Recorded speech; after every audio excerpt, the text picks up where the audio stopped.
Bom dia, boa tarde, boa noite para quem está ouvindo o Chutando a Escada. Meu nome é João Pedro e eu sou aqui da equipe do Ampliare.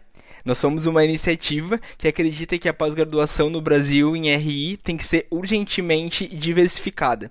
Então, se você é um homem ou uma mulher negra, indígena, quilombola, uma pessoa com deficiência, um homem ou uma mulher trans, ou um refugiado ou migrante aqui no Brasil, a gente quer te ajudar a ingressar na pós-graduação no Brasil.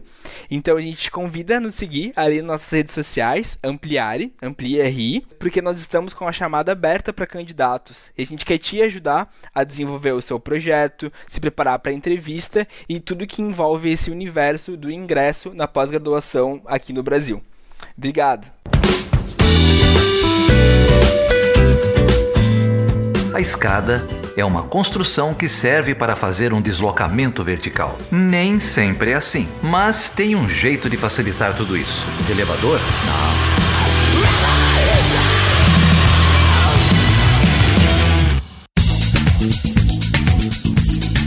E aí, Geraldo, como estão as coisas? As coisas, como diz o meme, estão melhores que na semana que vem, né?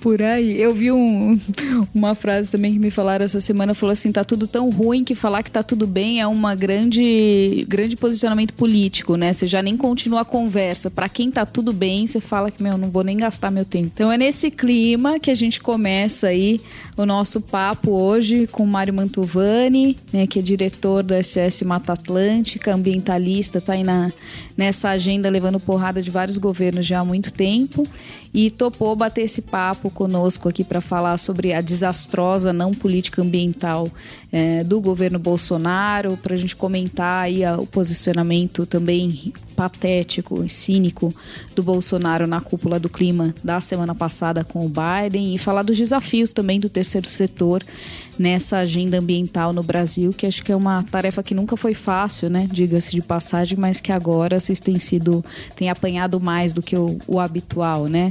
Então, Mário, bem-vindo. Prazer te receber aqui conosco. Legal. Eu acho que é bom a gente dar até uma situada, né? Porque eu comecei muito cedo, vamos dizer assim, já tenho mais de 40 anos de jornada de estrada trabalhando no terceiro setor, só de terceiro setor mais de 40 anos. E é interessante porque eu começo a trabalhar com o meio ambiente em 73, profissionalmente. Um ano depois da Conferência de Estocolmo, em plena ditadura militar, quando o Brasil vai para a conferência e fala que prefere a poluição à pobreza. Olha a primeira frase, como é que é? Nós estávamos falando, esse é um Brasil que vai para frente, nona economia do mundo, aquela coisa toda, a Amazônia, integrar para não integrar. Olha só o que a gente está vendo hoje. O mesmo filme, só que agora é de terror, né? Porque naquele momento você tinha posições, você sabia que era quem, e outra. Era uma luta realmente contra o comunismo, segundo os caras, alguma coisa assim. Hoje é o ódio que adaptou esse discurso e que é muito pior, porque hoje é perverso. Hoje você tem informações que naquele tempo você não tinha uma comunicação como tem hoje. Então, o que a gente vê são coisas fabricadas, é coisa muito mais grave. Naquele tempo você olhava a comissão, igual eu fazia, chamada para a turma aí, para ficar na frente das fábricas em Cubatão, no mimeógrafo, né? Coisa que sua extensão era quantas cópias e quantos litros de álcool você usava, né, lá dentro do DCE. E eu estou aí nesses anos, né, trabalhando com uma coisa pode ser direita, que era o movimento escoteiro, e dentro da PUC fazendo ciências sociais e geografia. Imagina que coisa que era esses anos 70.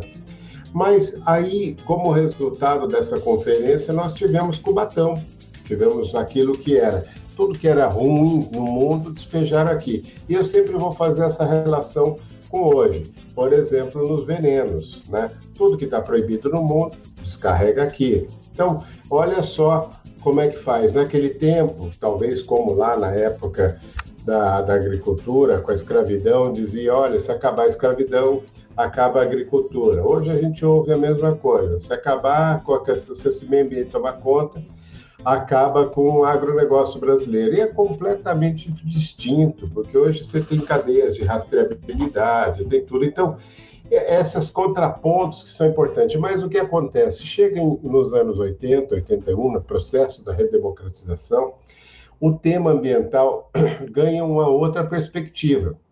Os movimentos começam a vir à tona, aqueles que brigavam pelas questões de índio, pela questão fundiária, pela questão da terra, todos esses movimentos começam a se apresentar, porque nos anos 70 se apresentasse era o fim, né?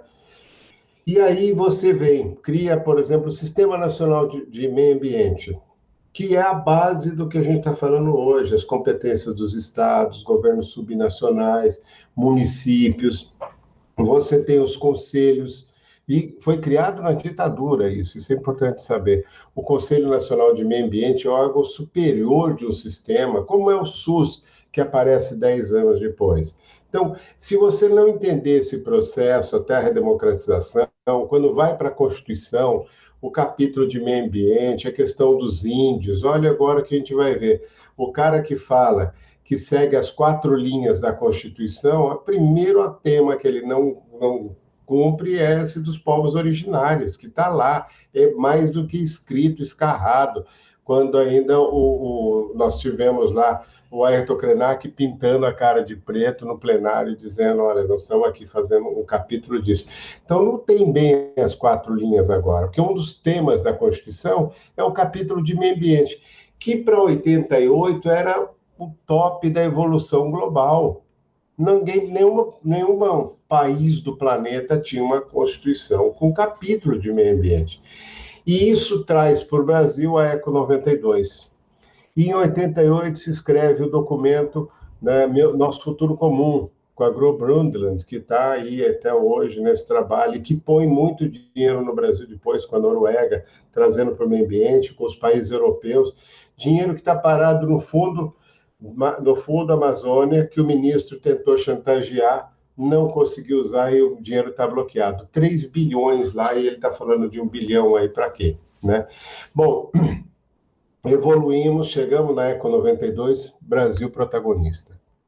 Entramos pela porta dos fundos, falando merda no passado, agora o Brasil, em 92, estava no top, tinha criado o Fórum Brasileiro de Movimentos Sociais, junta movimento ambiental e social, coisa que no mundo a gente não tinha, porque você tinha um movimento extremamente conservacionista e outro não. Nessa carreira, o Brasil traz aí as coisas mais importantes, a lei dos crimes, a lei de biodiversidade, a lei das águas, ou seja, nós criamos uma base institucional muito forte. Dentro do Congresso, no debate, não tinha ainda os ruralistas que depois vão aparecer no governo do Lula e começam a chantagear, e aquilo que era o crédito agrícola de 50 bilhões, hoje está em 260 bilhões, e a gente vendo as pessoas pagando 1 litro de óleo de soja, o Brasil que é o maior exportador, que coloca uma bolinha de soja que sai do Mato Grosso, vai embarcar aqui em Santos ou num desses portos aí, para ir inteira para a China para ser processado, muito pouco processado aqui, e o maior produtor de soja do planeta, 30 milhões de hectares, não consegue colocar um litro de óleo na cozinha de uma pessoa que não tem nada para comer hoje, né? Essas contradições mostram que o Brasil evolui de uma forma muito rápida, porque quando você está falando desse agronegócio, você está colocando atrás o maior problema ambiental brasileiro. Olha que eu vou repetir. O maior problema ambiental brasileiro é fundiário. É o que está hoje abrindo a Amazônia, destruindo, é o que está matando gente no entorno das grandes capitais, das metrópoles, as milícias na Muzema, no Rio, o PCC aqui em São Paulo, em vários outros lugares, a ocupação. O crime descobriu que vale a pena, melhor do que vender gatonete, gás e condução, é vender terreno com terra pública, fundo de vale, e condenar essas pessoas a viverem nisso, com muita participação dos gestores, até mesmo de vários vereadores, sei lá, quem deveria estar cuidando, por exemplo, de um plano diretor hoje, buscando facilitar em nome de que temos que garantir a habitação toda, ou seja, nós fizemos uma evolução tão grande que você achava que não podia ser ruim, até chegar esse governo. Aí Outro nível, agora é terror. Walking Dead 15.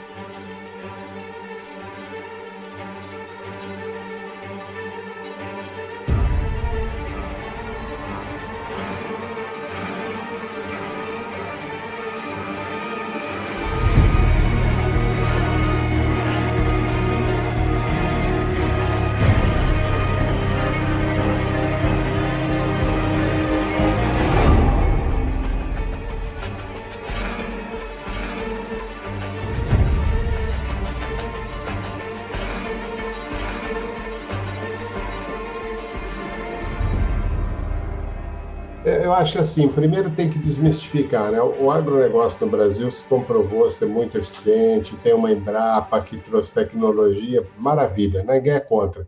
Só que nós estamos falando o seguinte, o Brasil tem 860 milhões de quilômetros quadrados.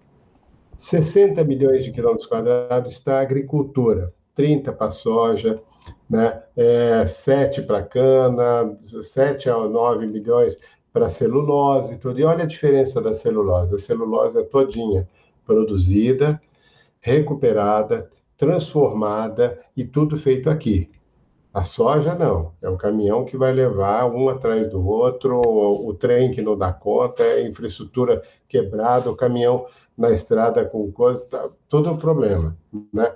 Mas nós temos 60 milhões de hectares. Para a pecuária, 200 milhões de hectares para menos de um boi por hectare. Então, já tem alguma coisa errada aí.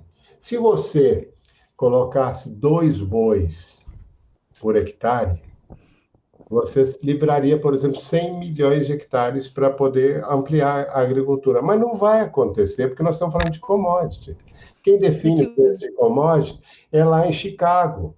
Então, se o cara souber que saiu de 30 milhões a produção de soja no Brasil para 50, cai o preço, ninguém compra. Isso a gente já viu fazer com o café, quando quebra todo mundo na quebra do café. Todo mundo achou que o Brasil, o ouro verde, vai explodir, pum, produziu demais. Queimavam em todas as cidades o café para poder garantir o preço lá fora. Isso a gente já viu, né? Não precisa repetir esse erro. Agora, mas por que estamos falando você pega aquele Evaristo Miranda fazendo aquelas contas, torturando números lá, que não, nós temos 60% do Brasil coberto com floresta. Ora, peraí, onde está essa floresta? Terra indígena, que é minha, é sua, de todos os brasileiros. Os índios têm o uso fruto dessa terra. Unidades de conservação, parques nacionais, florestas nacionais, terras não destinadas, que era a antiga terra devoluta, que é minha, é sua, nossa, que não tem nem os 40 metros na minha casa, minha vida, aí da maioria dos brasileiros. Agora, o Brasil declarou no Cadastro Ambiental Rural que são 500 e tantos e 60 milhões de hectares que tem dono. Ué, peraí. Onde é que está isso? 300 milhões de hectares fora. É esse o grande drama do meio ambiente no Brasil. Porque esse cara se acha no direito de derrubar árvore, de vender a madeira, de botar o garimpo, tudo que é ilegal está ganhando espaço dentro desse governo, porque não tem esse controle. O Brasil não quer fazer esse controle e ficou comprovado isso com a atuação desse Naban, usando esse Evaristo Miranda, que finge que é um cara que traz informação e o cacete, que está lá dentro do gabinete do ódio com o ministro Salles, com esse pessoal fazendo essa desinformação geral. Então, o próprio agronegócio, uma hora vai ter que falar, peraí, a nossa brincadeira está aqui, ó, JBS na parte de carne, isso, essas 4, 5 empresas, Minerva e tal, nós temos desses 200 milhões de hectares, 40 milhões. Os outros cento e tanto não está com a gente. Vai ter que chegar esse momento, senão vai comprometer talvez um dos maiores negócios do Brasil, que é a carne. A soja vai ter que falar isso, a cana, o café, já está fazendo isso. O café hoje é todinho certificado, a laranja todinha certificada. Então, essas commodities do Brasil vão ter que chegar nesse ponto para dizer, ó, isso não tem nada comigo. Vai falar com eles. A Única já está tentando fazer isso com a cana, né? Mas aqui não responde pela do Nordeste. Então, nós estamos vendo que essas cadeias vão ter que se organizar para sair desse enrolo que virou o Brasil sem controle, que tem esse time ainda tocando. Então é importante, por isso que eu frisei bem essa parte. Nosso maior problema ambiental é fundiário, está tudo aí, né? A exclusão, a morte, que diga Chico Mendes, que diga Dorothy, que diga tanta gente que foi exterminada por lutar por direitos das florestas, direitos das pessoas que vivem ali. Então, a gente vai ter que entender isso. O nosso problema é essa bancada do agronegócio que tentou agora, em Rondônia, em Roraima, liberar o uso da terra de qualquer jeito, em cima, para garantir a bancada aí que é hoje do agronegócio, que está tentando fazer essa regularização fundiária, que é praticamente a lei da grilagem, com o filho da Cátia Abreu, que vai lá, finge que é mocinha e tal, mas que bancou esse Código Florestal e levou a Dilma para dentro desse buraco. Foi ela, tem nome, endereço, ela e Aldo Rebelo, 2, que fizeram todo esse estrago para a gente. Então, isso tudo a gente tem que entender, porque essa história está mal contada. Quando o cara quer partir, 90% do que tem hoje de problema fundiário pode ser resolvido com a lei antiga.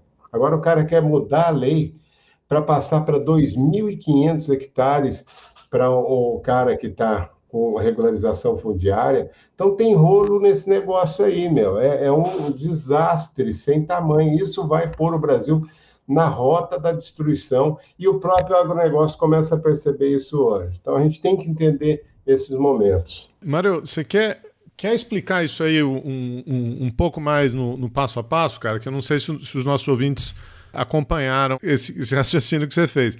Que a gente vê assim, não tem nada de ideologia. Isso aqui é a ferro e fogo, é como o Brasil fez.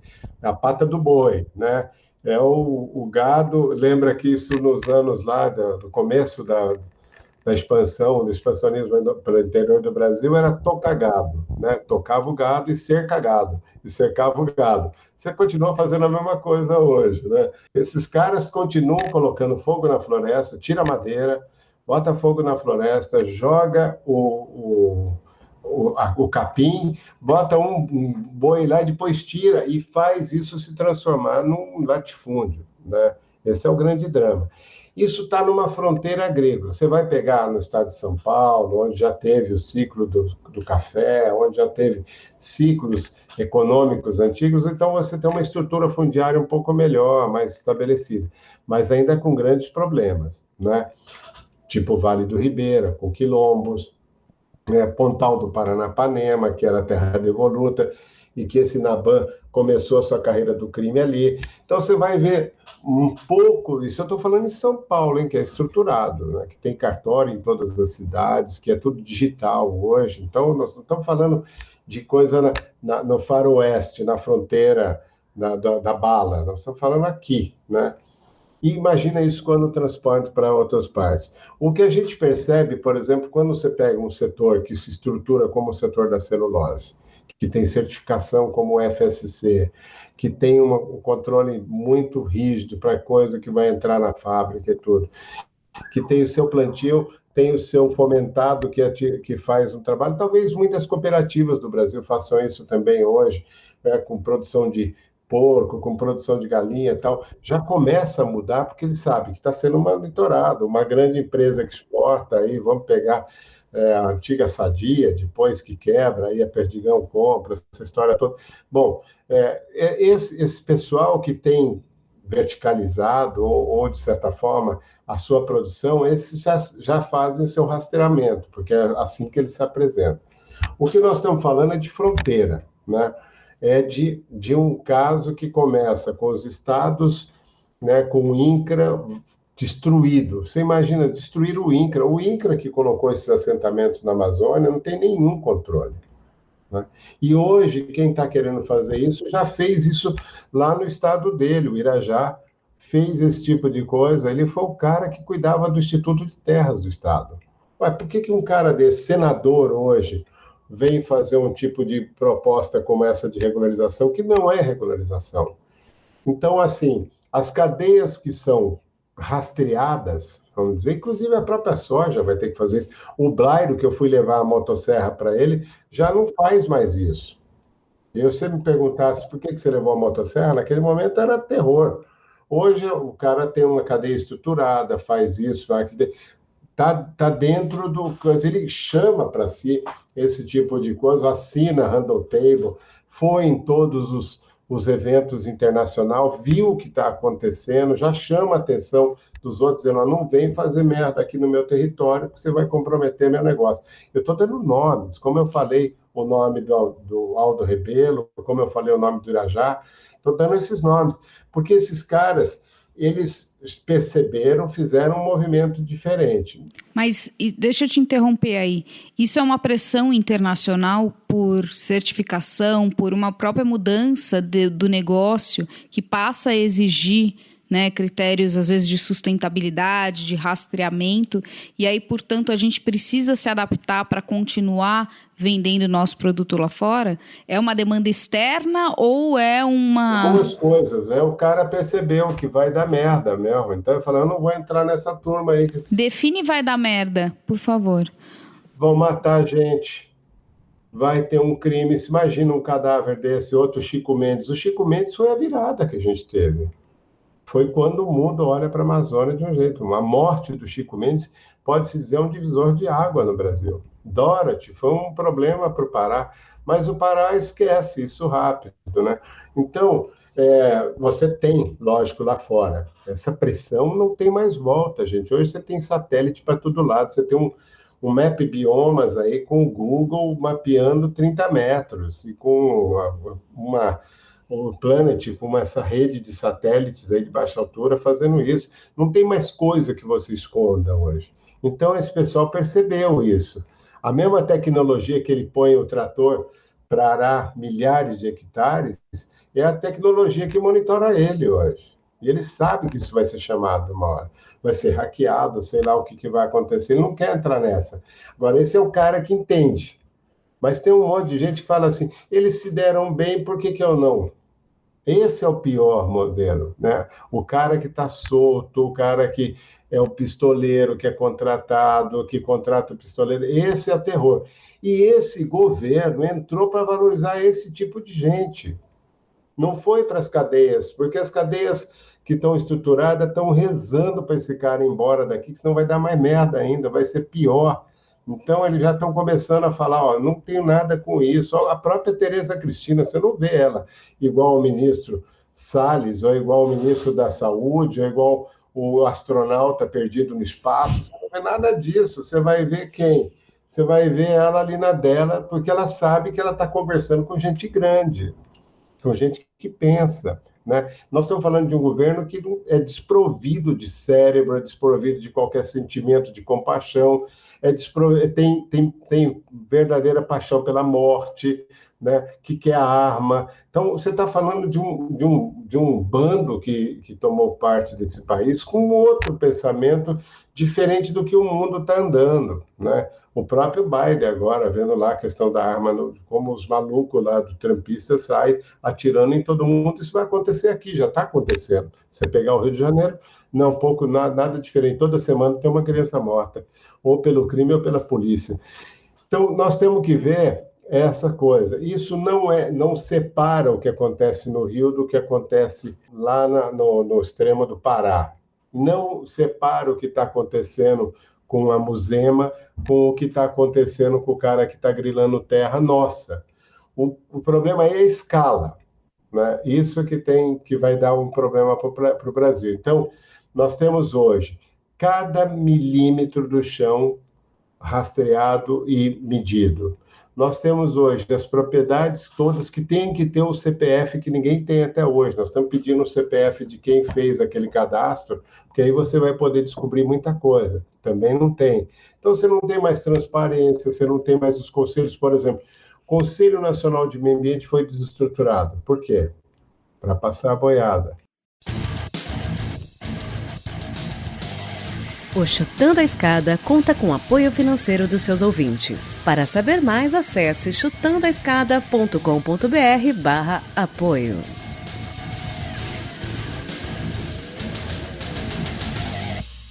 Um negócio que me chamou a atenção, Mário, é que esse período aí que vocês estão conversando, a maneira como o consenso algum compromisso aparece no sistema internacional é o conceito de responsabilidades comuns, porém diferenciadas, né? Que é uma formulação que se constrói aí pouco antes, em torno da Rio 92, que aponta, né, o desgaste, enfim, a agressão ao meio ambiente produzida pelo processo de industrialização dos países ricos, e que a comunidade internacional toda reconhece o problema, mas reconhece que a mitigação deveria ser feita em níveis diferentes. Mas isso foi lá em 92, né? Agora, o que me chamou a atenção foi o Bolsonaro resgatar exatamente esse termo, né? Que é um termo que eu duvido muito que ele saiba o significado, mas resgatou o significado nesse discurso que ele fez na Cúpula do Clima, né? Quer dizer, vi falar de responsabilidades comuns, porém diferenciadas, pedindo dinheiro, enfim, né, para implementar uma política ambiental que ele mesmo desfez. Aí tem aquela história assim, ele sequestrou a Amazônia para pedir resgate, né? Não era uma coisa desse jeito. Mas é isso, Geraldo, você empatou. O cara não tem noção do que está fazendo lá, né? Eu acompanhei o ministro na COP, acompanhei não, passava a distância dele, mas eu via, por exemplo, o ministro Salles na COP em Madrid, completamente isolado com aquele ministro das Relações Exteriores, que não tinha nem ideia, o cara terraplanista, o que estava fazendo num cenário daquele. E você viu o Brasil completamente isolado, né? As conversas acontecendo, Banco Mundial, Banco Interamericano, AFC, todas as agências mundiais ligadas aí à questão temática do meio ambiente, e o Brasil isolado numa casinha, lá numa salinha, com aquela noia de que nós temos que tirar dinheiro desses gringos aí, coisa que já não tem nem o menor sentido. E o dinheiro aqui, isso é que é importante. Mas eu dei um exemplo de nona economia do mundo naquela época, para uma de 10º, sei lá o quê, mas aí você tinha, num corte, como nós naquela época vivíamos como 86ª categoria de cidadão do planeta. E nesse tempo a gente chegou aí, passou Uganda, passou Bolívia, passou 4, 5 países, mas nós não saímos desse patamar, porque a questão fundiária acaba criando um grave problema de exclusão. E é essa exclusão que vem aí desde os tempos de capitanias hereditárias, com os ajustes que se faz, com a escravidão, com tudo que coloca ainda o Brasil numa condição muito ruim, né? Se você pegar saneamento, os índices que talvez meçam o meio ambiente, saneamento nos coloca na época medieval. O rio é para levar cocô embora. 70% das doenças do Brasil são de origem hídrica. Então aí você pega, como é que está o orçamento? Corte na saúde, corte na educação, corte na ciência, corte tudo. Ou seja, nós não vamos conseguir chegar num patamar civilizatório para aquela coisa que a gente criou, base científica, base técnica, base institucional. Nós não temos como alcançar isso. Aí, então, você vê essa coisa patética de um presidente apresentando coisas que não estão fazendo, e tem que, assim... Eu vi esse sujeito sair do subterrâneo, né? Nem participava de Centrão, não participava daqueles grupos mais minoritários, né? O cara só cuidava da rachadinha dentro do Congresso. Tem uma família, uma história miliciana que sempre viveu de política, e depois dizia que não fazia política. Isso é uma coisa impressionante. Esse cara... nunca foi num debate. O único debate que eu vi ele era uma coisa de querer falar mal dos índios, de quilombo, e quando ele foi discutir armamento, porque tomaram a arma dele numa fiscalização, numa área de proteção ambiental na Baía de Angra. E o cara foi lá reclamar isso. Ele não tinha nenhuma influência política, nem ali no baixo clero, nem nada. De repente, alçado para um problema. E ele leva esse vício. Ele fala que os negros pesam em tantas arrobas, que não serve nem para reproduzir, dizendo do Vale do Ribeira, talvez lá do Ditão, daquele pessoal que fez o enfrentamento contra o Antônio Hermílio na construção das barragens. Ele vai falar mal da fiscalização ambiental, ele vai dizer que traz os garimpeiros, ou seja, tudo que é ilegal ganha espaço na agenda desse presidente. Ele não chega agora na conferência com Biden falando. O que ele fala, ele já fala na campanha, ele fala durante o primeiro ano, que ele desmonta toda a estrutura. No primeiro ano aparece a história do passar a boiada, que era uma ordem que ele tinha dado para o ministro dele, que era para fazer isso. O ministro hoje está comprovado, é um capacho, é o cara que despacha, não tem nenhuma interferência ambiental. Então, nós vamos ver no primeiro ano o que é ruim, no segundo ano o desastre total, o desmonte, o desmatamento bombando, tudo que é coisa do ponto de vista ambiental, monitoramento, agressão ao INPE, negação da ciência, o ministro Ernesto Araújo passando a parte de tudo, sem nenhuma condição. E o que ele vai fazer agora é a expressão do que ele fez, ou seja, mentiu descaradamente, sem nenhuma cerimônia, e ficou evidente para qualquer um que fizer uma análise mais rasa. Pode ser um embaixador de qualquer país que atua no Brasil, pode ser qualquer pessoa que busque uma informação na internet. Está evidente, tem ele falando como fala contra a Covid, como fala contra as mulheres, quanto fala contra o pessoal de LGBT, ou seja, o cara ele não tem nada que dizer, foi ali fazer uma média. Se fizer pesquisa simples, usando o Google, você vai achar todas as falas deles que justificam que era uma mentira. Vamos nós, você começa. Deixa comigo. Não posso respirar, não posso mais nadar. A terra está morrendo, não dá mais pra plantar. Se plantar não nasce, se nascer não dá. Até pingada boa é difícil de encontrar. Não posso respirar, não posso mais nadar. A terra está morrendo, não dá mais pra plantar. Se plantar não nasce, se nascer não dá. Até pingada boa é difícil de encontrar. Cadê a flor daqui? Poluição comeu. O peixe que é do mar. Poluição comeu. O verde onde é que tá? Poluição comeu. Nem o Chico Mendes sobreviveu. Cadê a flor que estava aqui? Poluição comeu. Mário, deixa eu explorar esse seu lado. Você estava contando agora, né? Eu vi surgir do fundo do poço do Congresso, né? Você é diretor de políticas públicas do SOS Mata Atlântica já há bastante tempo, e esse é um cargo que te expõe a esses congressistas, né? Seja no nível municipal, estadual, federal. Então, se você pudesse contar um pouquinho para a gente assim, da sua trajetória nos últimos anos ou nas últimas décadas, que tipo de projetos ou que tipo de pautas que você leva para o Congresso, como era que tipo de iniciativas vocês conseguiram desenvolver e como isso vem mudando, né? Porque eu imagino que isso venha mudando nas últimas décadas, por exemplo. Só para complementar, pegar carona na pergunta, também tenho curiosidade para ver qual é a participação que tem nesses espaços para movimentos sociais, para ONGs, para a sociedade civil, né? De que maneira isso é articulado nesse processo legislativo também em comum. E também é sempre bom contar isso. Eu já ia para Brasília, eu era dirigente sindical aqui com a POSP, coisa do tipo, nas diretas, eu ia direto para Brasília. Então eu já tinha a manha, né? Já conhecia. Depois me envolvo com a Constituição, pouco mais de informação. Depois da ECO 92, que eu volto a fazer essa parte já dentro da SOS, eu entro na SOS em 91 oficialmente, mas estava na fundação da SOS lá em 86, na Ilha do Cardoso, no Vale do Ribeira.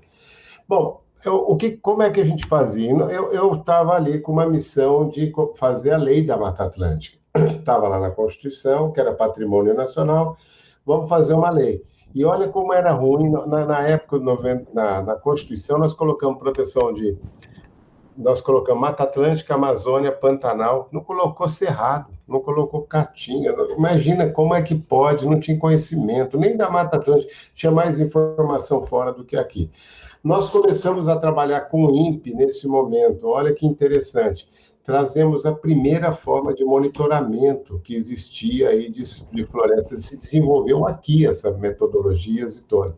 Então, com essas informações, eu ia para dentro do Congresso dizer, vamos fazer a lei da Mata Atlântica, vamos trabalhar aqui, e foram 14 anos de enfrentamento já às primeiras aparições da bancada ruralista com vários deputados que queriam continuar destruindo a floresta. A Mata Atlântica, nesse momento, em 86, perdia um campo de futebol de floresta a cada 4 minutos e restava menos de 10%. Né? Então, eu tinha ali uma motivação para ir procurar e mostrar. Aí a gente fez aquela bandeira, sem uma parte do verde. Aquilo foi um impacto violentíssimo. Primeiro que os militares diziam que a gente tinha mexido na bandeira, eu fui várias vezes responder inquérito militar lá porque tinha mexido na bandeira. Hoje você seria enquadrado na Lei de Segurança Nacional, né? Isso, aí eu ia ser muito feliz. Eu não consegui naquela época, mas isso tudo não enquadrou a gente. Bom, aí o que acontece? 14 anos, aprendi tudo dentro do Congresso. Sabe como abordar um cara que era contra, que era a favor. Nós invadimos o Congresso com criancinha, com bolo, com desenho pintadinho, levamos de tudo. Pensa um negócio nós fizemos. Fechamos o ministério, metemos cadeado, invadimos. Todos os tipos de ocupação do Congresso a gente fez. Né, naquele momento. Então, eu aprendi a falar de A a Z. Aí eu resgato uma coisa que é interessante. As frentes parlamentares. A gente cria a Frente Parlamentar Ambientalista em 97 com uma perspectiva completamente diferente, porque a Frente Parlamentar Ambientalista tem sociedade civil e parlamentar. Isso não tinha no Congresso. Até agora, até um pouco antes dos anos 2000, como é que era feito o lobby? Né? O cara ia lá, dava um presentinho, uma passagem, levava amante, fazia isso, fazia um monte de coisa, agradava, vai numa festa, vai num evento grande, sempre patrocinado por grandes empresas, isso, aquilo. Esse era o lobby tranquilo, e a gente fazia o contrário. Como é que a gente fazia? O tema que ia discutir na Comissão de Meio Ambiente, o tema que ia discutir no plenário, a gente fazia de manhã, um café aberto com o tema e discutindo, inclusive cheio de ruralistas, às vezes ali presente, ou até mesmo com os deputados que eram contra, que vinham ouvir o que a gente estava falando. E aí a gente descia, ia para o plenário, ia para a comissão e continuava o debate. Ou seja, não fazer nada na sala, escondido, como é o lobby, né? Na antessala. Nosso negócio era aberto, transparente, convidando, inclusive, o próprio deputado que quisesse falar, olha, está aqui todo mundo, microfone aberto e vamos fazer política de verdade. Como uma assembleia, talvez, de universidade, coisa desse tipo, com um pouquinho dos ritos da casa, porque você tem uma frente parlamentar. E aí, eu passo a ser o cara de advocacy da SOS. Isso que a gente viu com esses movimentos, Renova, RAPs, tudo isso, nós fizemos na prática dentro do Congresso, né?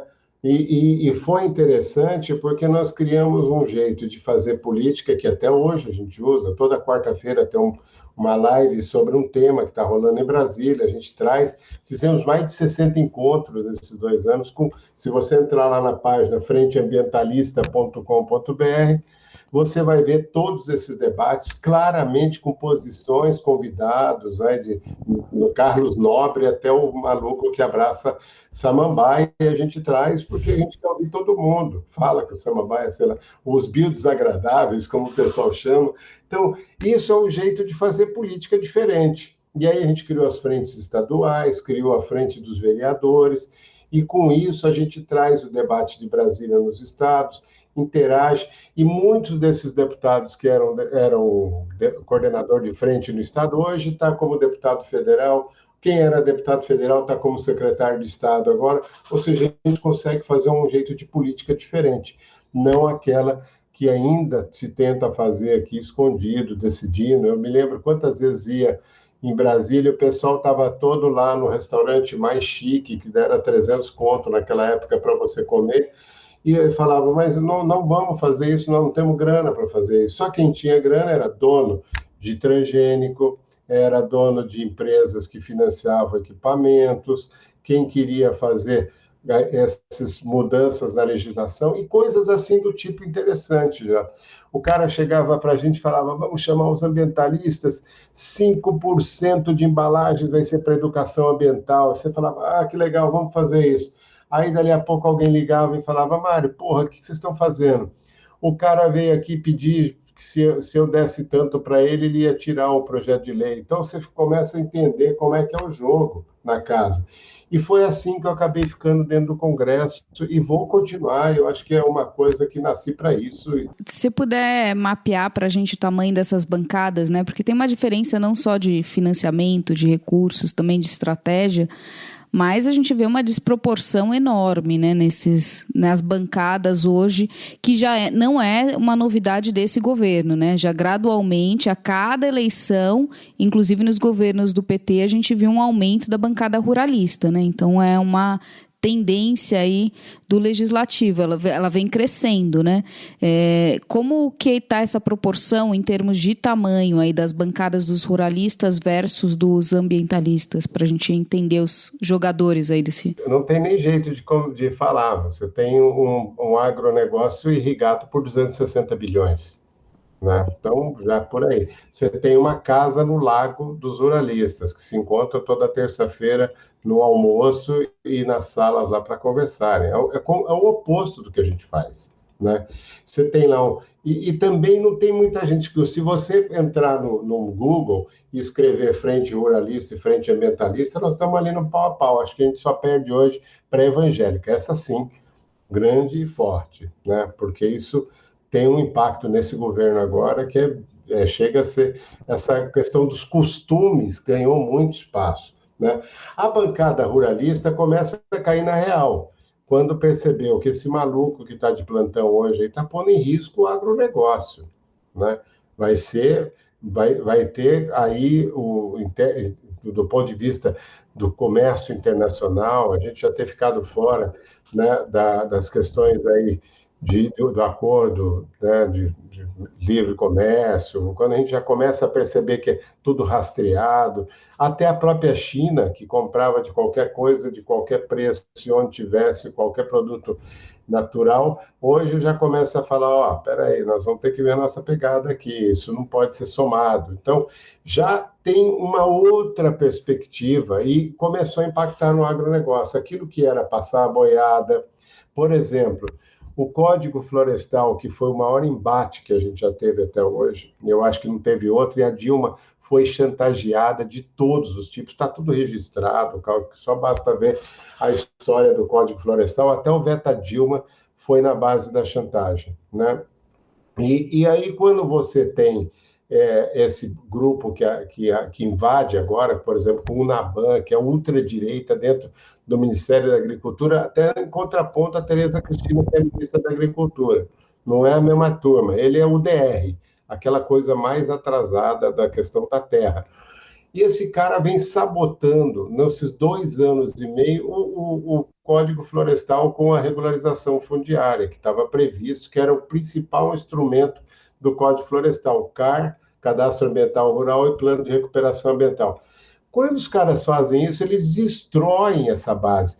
E isso vinha sendo empurrado desde a época da Dilma, do próprio Lula, dizendo, deixa para o ano que vem fazer regularização. Aí os movimentos os movimentos da agricultura familiar, como a CONTAG, por exemplo, foi envolvido naquela época com um neocomunista, né, como Aldo Rebelo, que se vendeu e vendeu todo mundo nessa história. Foi uma das maiores traições do ponto de vista ambiental.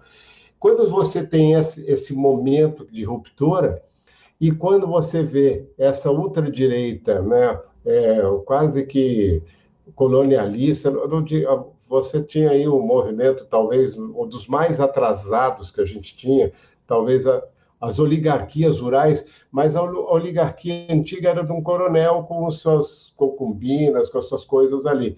A oligarquia rural nova é a que vai lá no banco e pega dinheiro sem ter nem cadastro.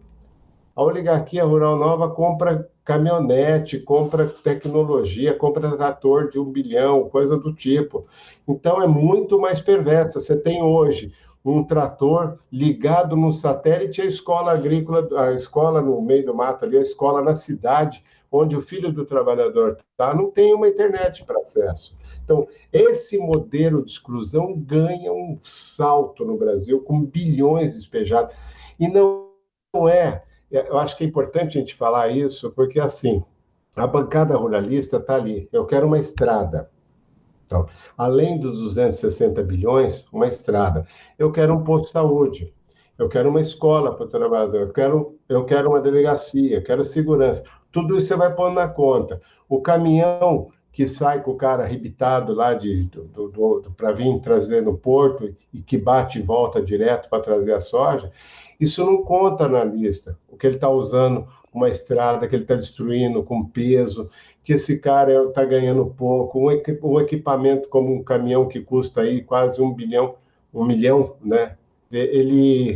Você não põe isso, não é a conta lá do crédito agrícola. Tudo isso é financiamento que vai e você deixa de ter uma escolinha para essa comunidade. Você deixa de ter... Então, as prioridades foram determinadas por esse pessoal. Por isso essa bancada ganhou um peso violento e tem hoje 100 bilhões aí na balança que eles que colocam, na balança comercial.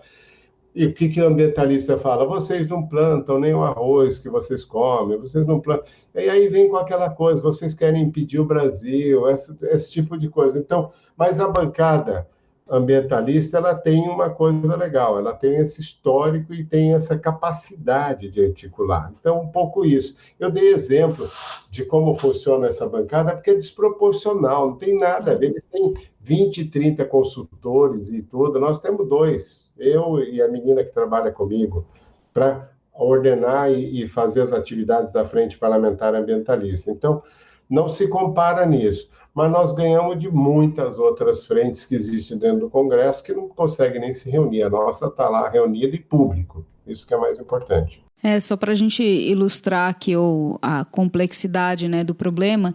Então, o agronegócio no Brasil, ou a agricultura no Brasil, ocupa 43% do território brasileiro, né, em termos de área aqui de cobertura dessa atividade. Você falou aí dos 100 bilhões na balança comercial, mas em termos da nossa distribuição do PIB, é menos de 5%, né, que corresponde à agricultura. Então, assim, a riqueza do Brasil, em termos de PIB, 80% dela aproximadamente é gerada por serviços, né, que não é o agronegócio. Então, essa ideia de que se parar com o agronegócio quebra o Brasil é bullshit, né? Assim, é lorota. Óbvio que, assim, que a agricultura tem um papel fundamental, né, para a economia, para a sociedade, por uma série de outras razões, né? A gente já abordou aqui muito, inclusive a questão de segurança alimentar. É um commodities importante para as nossas exportações, né? Você vai ter ainda uma maioria, inclusive da agricultura, que não é por esses barões aí, né, mas que é feita pela agricultura familiar também.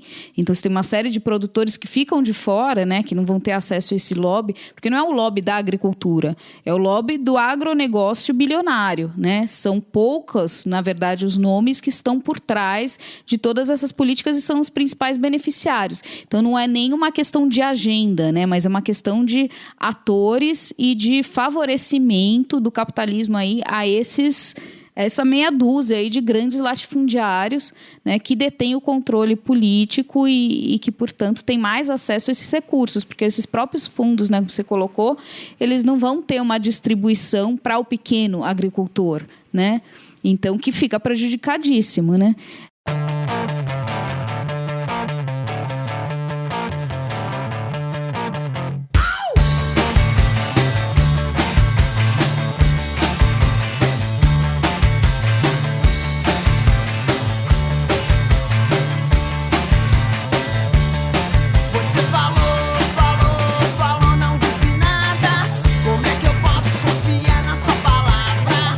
Todo mundo tá dizendo que você é esquisito.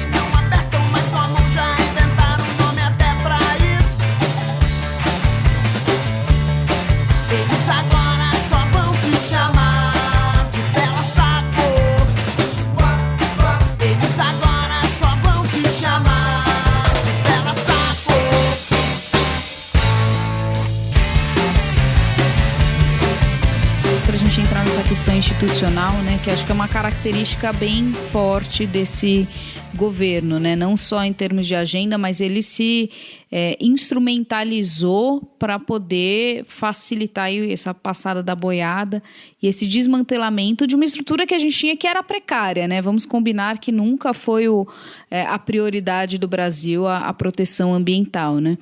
Mas acho que o que choca muito desse governo é o quanto ele veio para desaparelhar, né, as instituições de recursos ou mesmo acabar ICMBio, né, o próprio IBAMA, FUNAI. Então, assim, todas essas instituições que já eram precárias, né, em termos de recursos humanos e financeiros e orçamento, e o quanto ele veio para desmantelar tudo isso. E agora se fala que o que o Salles está querendo fazer é se apropriar dessas instituições, né, colocando os seus, assim.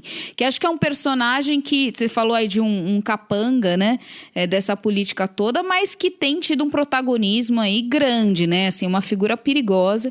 Que, aliás, salientando, né, para quem votou no Novo, achando que era novo e tal, tá aí o exemplo, né? Então, se com um ministro os caras estão fazendo um estrago desses, né, que bom que não emplacaram mais parlamentares e tudo mais, né? De novo, aí não tem nada, né? O coronelismo do faroeste vestido com um terno engomadinho aí, um óculos de tartaruga para ficar mais hipster. Esse é o típico exemplo. Os caras que eram mais bolsonaristas, que é todos do gabinete do ódio, o Weintraub, com tudo que era o melhor amigo do presidente, tudo já foi defenestrado. Ernesto Araújo, ligado lá com o Olavo de Carvalho, com essa turma toda, também já foi defenestrado. Eles escolhem assim, quem vai fazer o serviço sujo agora? O astronauta, como eu falei, não voltou do espaço, está perdido, não conseguiu fazer esse papel. Então, já foi descartado. O Pazuello, que era o cara querido, general, especializado em tudo, já está descartado. O Moro também, né? O Moro. Então, o governo descarta. É a coisa do ódio mesmo. Morreu na batalha, já era a troca, põe quem vai fazer o papel sujo. O Salles tem muita habilidade. Quem é o Salles? Explica pra gente aí na visão de vocês. Pau-mandado, é o melhor pau-mandado nesse momento, não tem outra explicação. E qual é a ligação dele com o agronegócio? Nenhuma, zero. Né? Ele é amigo do Naban e estava com... O que eles fizeram? Quando o Salles entra no Ministério do Meio Ambiente, ele pega o Serviço Florestal Brasileiro, responsável pela questão do controle do Código Florestal, que era ali, que era a caixinha onde ia regularizar isso, e entrega isso para o Naban, que vai para o Ministério da Agricultura. Ele pedia para chamá-lo de ministro, ele não aceitava ser chamado de secretário. Deixa eu só acrescentar aí, Mário. Naban Garcia, né, é secretário de Assuntos Fundiários do Ministério da Agricultura, ex-presidente da UDR, né? Sempre atrás do presidente, com aquele bigodinho, com aquele tipo escroto pra cacete, e sempre com aquele sorriso cínico de quem está matando e dizendo, eu tô com tudo, igual faz o Salles, é igualzinho, sai do lado do presidente para mostrar que tem prestígio. Olha, eu dei um exemplo do prestígio aqui, um prestígio vale até a nota de que caiu, já era, né? Então, esse Naban, esse é perigoso. Esse tem o histórico da UDR. Lembra como foi a campanha do Salles para deputado, que não conseguiu nada pelo Novo? O rifle, né? O cartucho. Cartucho, arma, né? Falando de coisas de que ia acabar com essa coisa de ambientalista, tudo. Esse é o modelo que o governo escolheu. Então, é isso que eu estou falando. A ida do presidente agora mostra o tamanho da neura, mostra como o processo está corroído, um processo que entrou numa situação fora de escala de você poder falar, não tem nada de racionalidade, é o irracional completo que tomou conta, que começou no gabinete do ódio. Eu contei, quando o ministro Salles passa o serviço florestal para o Naban, não estou falando da Tereza Cristina nem nada, para esse grupo, foi para sabotar claramente a questão fundiária. Eles se dão bem lá com o Irajá. a mãe pode não se dar nesse momento com esse governo, mas o filho se dá. E eles não estão pensando em país, esses caras pensam neles. Quem é que da minha turma vai se dar bem? E leva, é um bando, é como se fosse assalto à diligência, o Faroeste, né? Buffalo Bill, essa turma que esses caras se identificam. Eles não conseguiram evoluir, não tem uma figura histórica que eles se lembrem, Tiradentes, qualquer coisa disso, tudo é passado. Eles lembram do Ustra. O Ustra eles estão sempre lembrando. Todo mundo que é do Buffalo Bill, da turma assim que matou, que entra, né, que atira bem, que atira na cabecinha, que faz isso. Então, esse é o tipo de gente que está hoje dirigindo esse país. Então, nós estamos falando de uma evolução muito grande. Então, o Brasil, que estava talvez lá no 76º lugar no IDH, agora entrando nessa questão de sustentabilidade, dá uma melhoradinha. Mas não quer dizer que a população ficou melhor, porque ela não tem benefício nenhum dessa rapinagem que vem sendo feita contra nosso patrimônio. Quando você fala terra devoluta, não é do governo. Como eu falei, é a minha, a sua, é de quem não tem um quintal, porque a Minha Casa Minha Vida condenou a família dele a viver com 40 metros quadrados num condomínio ou num desses conjuntos habitacionais, como era nos anos 70, quando criou lá, talvez, a Cidade de Deus, fora, longe, que vai virar gueto, porque ali vai morar as pessoas que não têm a menor chance de ter um transporte, uma escola ou um posto de saúde. São depósitos de gente que colocaram. E essa gente que deveria ter, né, todas nós que deveríamos ter aí, nessas terras, parques, unidade de conservação, terra devoluta, é o meu quintal que eu vou deixar para os meus netos, que está previsto na Constituição isso, né, para nós e futuras gerações, fora da real. Então, é isso que a gente tem que ter atenção nesse momento.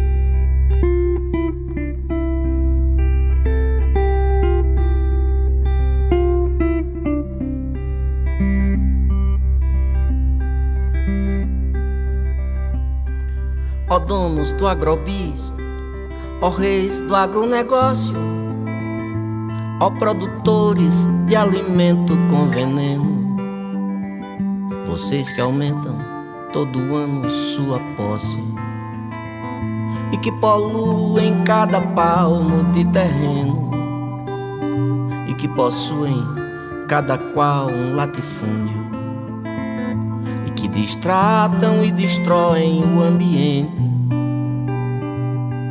De cada mente de vocês olhei no fundo e vi o quanto cada um no fundo mente.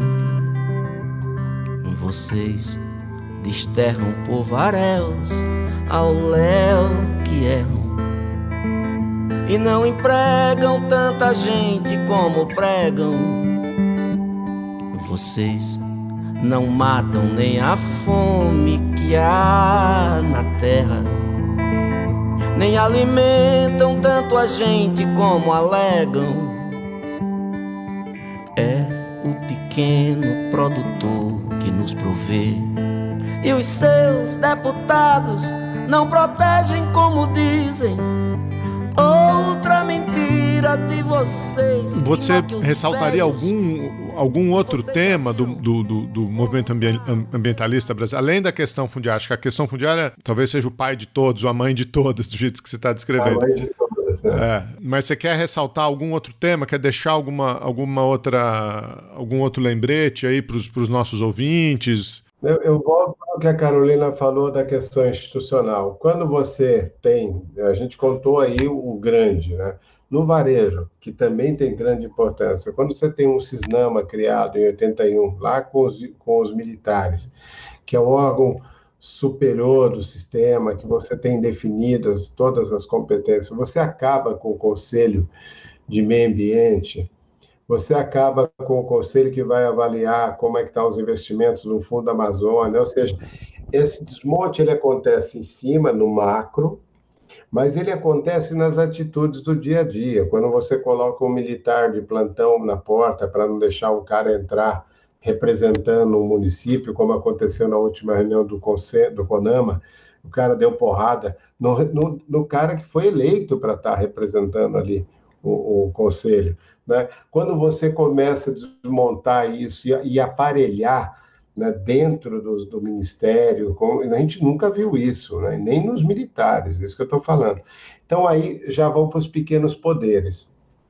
Que se o grande faz isso, o pequeno também se acha no direito. E aí que entra o pau-mandado, aí que entra esses que vêm, que orbitam em torno dessas questões. Eu acho que o mais grave de tudo foi, do ponto de vista de participação da sociedade, é fechar esses canais de participação. Isso não está acontecendo só no de meio ambiente. Nas universidades, os reitores perseguidos, isso você vai ver nas escolas, os professores com a escola sem partido, isso você vai ver na ministra que vê Jesus na goiabeira, fazendo coisas com relação à questão indígena.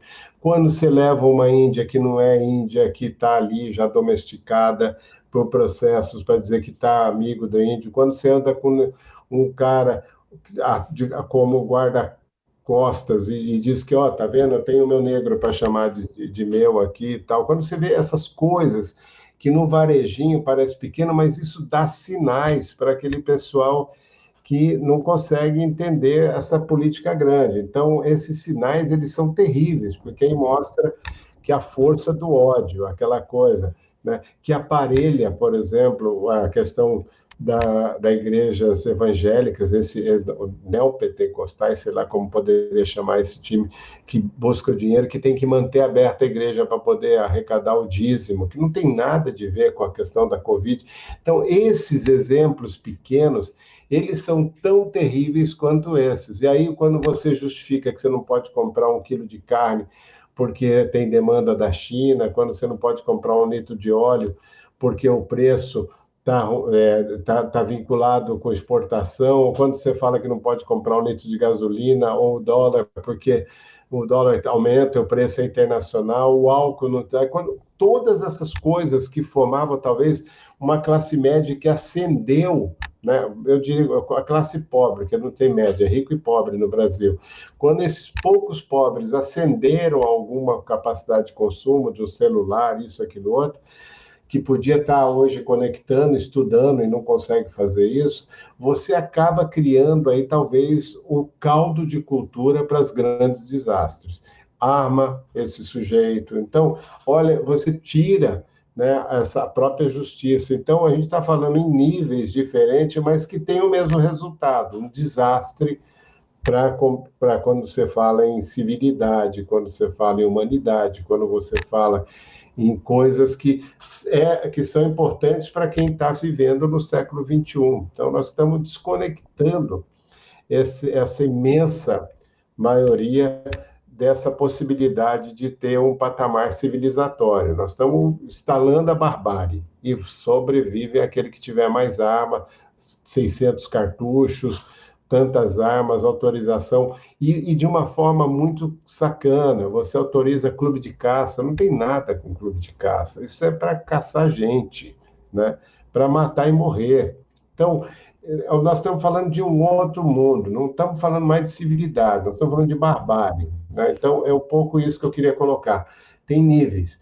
E a gente tem que aprender a conviver com isso. Como é que eu vou numa comissão de direitos humanos trazer isso? Como é que eu vou fazer política pública num país onde a negociação para quem vai ser presidente, uma Zambelli na comissão de meio ambiente para proteger um ministro, ou uma Bia Kicis na justiça? Então você fala, é barbárie, não é política. Nós estamos falando de gente que está protegendo. Na realidade, são cúmplices. Não pode falar que isso é deputado, não pode falar que são cúmplices de um crime contra a humanidade. É isso que nós estamos vendo. Quando vai alguém defender um ministro, um presidente numa CPI da Covid, como está claro, todas as declarações do presidente foram contra a questão. Então, quem foi lá defender não é um parlamentar do jogo político, de estar falando aí, nós estamos falando de, sei lá, de você ter uma política clara, de você ter uma democracia. Nós estamos falando de criminosos e de pessoas que são cúmplices desse crime, né, desse genocídio, dessa história que acontece no Brasil hoje.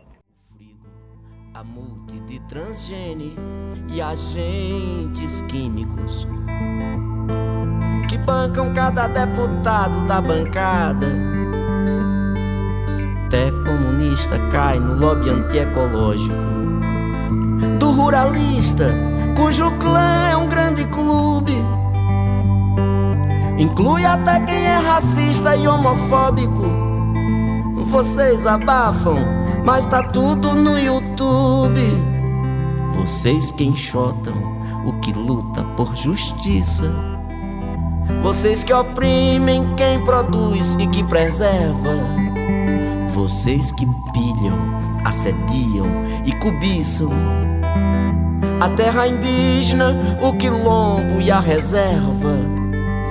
Vocês que podam e que fodem e que ferram. Quem represente pela frente uma barreira, seja o poceiro, o seringueiro ou sem terra, o extrativista, o ambientalista ou a freira.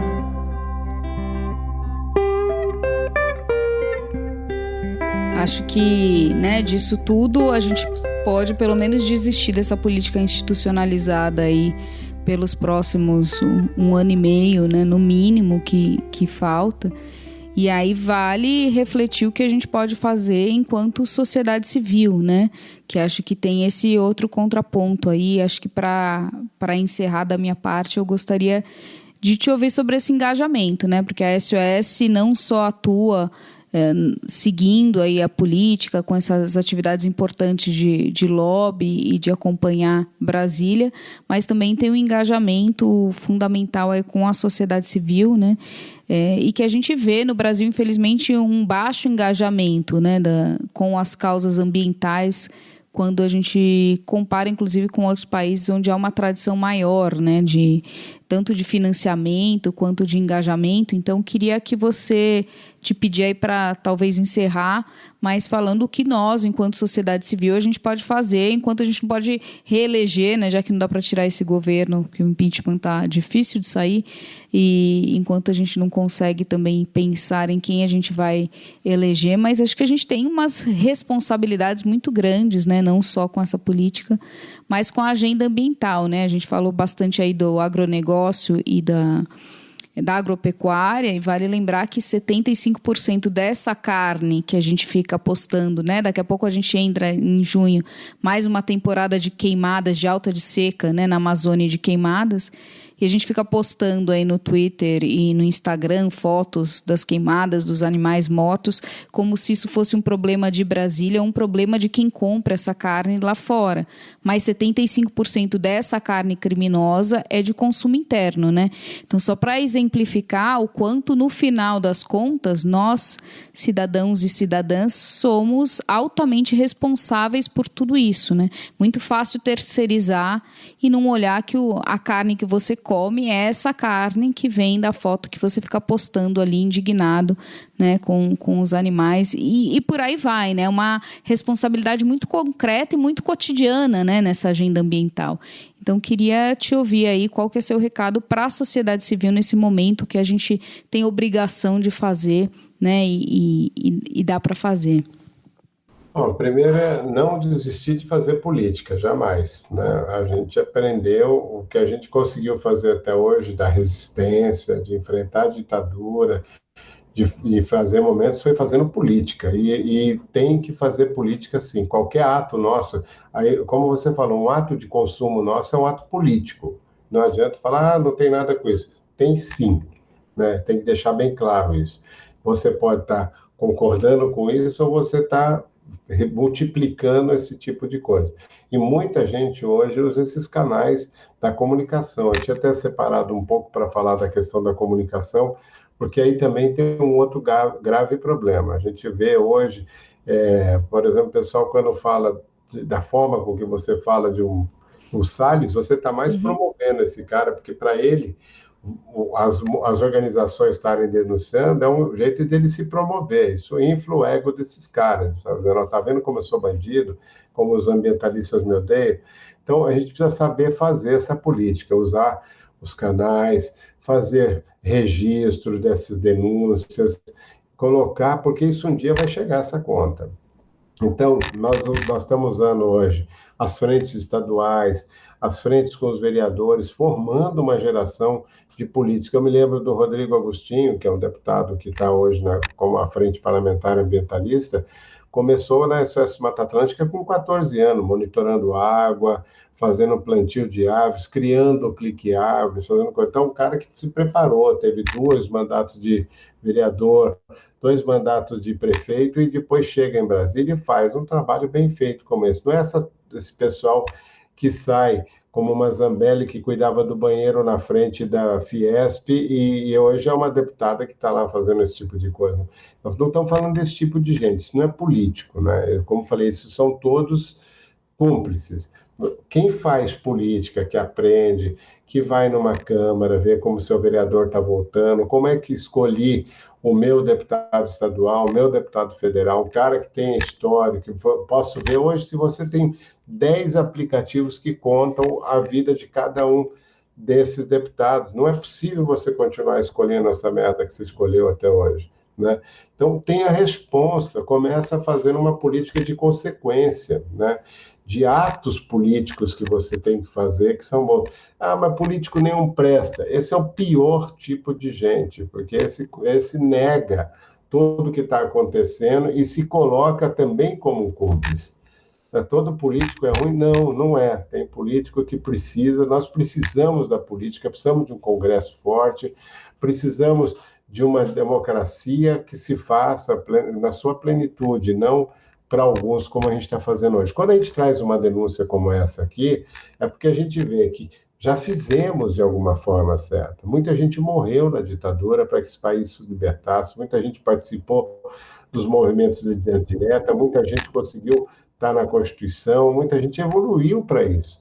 Pô, não é possível que a gente vai falar, não dá para você fazer um eclipse e apagar essa parte da história. Essa história que eu quero que minha filha se engaje, essa história que eu quero que meu neto reconheça e que lute por esse país que a gente lutou. Eu tive a sorte de não morrer porque o cara que era ambientalista naquele momento, olha, eu lutava contra usinas nucleares, lutava contra o que era Cubatão, lutava contra o que era o desenvolvimento, o modelo de desenvolvimento, contra as usinas no Amazonas com Balbina, tudo. Por que você não morria? Porque os caras falavam, esse é um sonhador. Como é que você pode ser contra o desenvolvimento? Era o mesmo caso, né? É o melancia, verde por fora e vermelho por dentro. Então, tinha essas coisas que te deram, é tudo viado, é maconheiro, esse tipo de coisa. Está acontecendo hoje, só que hoje com ódio. Antes, deixa para lá, esse é maluco, né? Fala com o Samambaia, aquilo que a gente falou. Agora não, esse cara é um ambientalista, tem que ser aniquilado. Só um dado que é muito pertinente, né? O Brasil é o que mais mata defensores ambientais e defensores de direitos humanos no mundo. Então, assim, não é uma retórica o que você está falando. É real e é reconhecido internacionalmente como um país criminoso que assassina defensores ambientais. Isso é muito importante a gente frisar, porque a gente está falando de dados aqui. Mas o que eu estou dizendo é isso. Fazer política ainda é a melhor forma de a gente se livrar desse mal, amém. Acho que fica a coisa de a gente aprender que política foi a política errada que colocou esse tipo de gente aí, vai ter que ser a política que vai ter que resolver. Não tem outro caminho, não vai ser com enfrentamento, que não, você daria, cada passo que você fizer fora da institucionalidade, você dá mais força para esse tipo de gente. Então, vamos trabalhar bem, vamos fazer de novo aquilo que a gente fazia nas reuniões e que chamava as pessoas para uma conversa de debate boa, séria. Hoje a gente tem capacidade de fazer isso aqui. Olha, quantas pessoas vão ouvir a gente, quantos que eu faço toda semana, 2, 3 webinários chamando 5, 6 mil pessoas, não dava, o mimeógrafo não conseguia fazer isso, e a gente mudou a história. Hoje a gente tem tudo a favor, e tem referências. Eu posso dizer, quando você fala de um lockdown, você fala, como é que fez a Inglaterra, como é que fez aqui, como é que fez lá. Quando você fala da vacina, olha que faz um Biden hoje. Você tem referências do que a gente nem sabia, tinha que ver alguém que traduzisse um termo de um livro que vinha, ou de uma revista que vinha em inglês ou francês. Hoje você tem isso com tradutor ao vivo acontecer. Você pode pegar qualquer discurso, até do Putin, sei lá o que for, em russo, você consegue uma tradução imediata. Então, não tem mais motivo para você se furtar da responsa de batalhar tudo que a gente pode fazer e mudar essa história. É outro momento que a gente tem que estar pensando, e é esse o caminho que me inspira todo dia a acordar e querer fazer política. Mário, obrigado, cara, obrigado pela conversa, obrigado pela sua mensagem final, obrigado pelos seus 40 anos de história aí, de ativismo. A gente é um pouquinho mais novo, mas a gente tá trilhando o caminho junto. Tá trilhando o caminho junto também. Acho que essa luta é de todo mundo, e o que não pode é se esquivar, o que não pode é ser cúmplice, como você muito bem colocou aí, cara. Obrigado. Tenho certeza que nossos ouvintes vão curtir o papo na medida do possível, né? Curtir o que é para curtir e se revoltar com o que é para se revoltar, e usar essa energia para ir para frente, né? Bom, de novo, obrigada, Mário. Boa sorte aí, conta conosco, estamos aqui abertos sempre para vocês. Você acabou de ouvir mais um episódio do Chutando a Escada. Para apoiar, acesse chutandoaescada.com.br/apoio.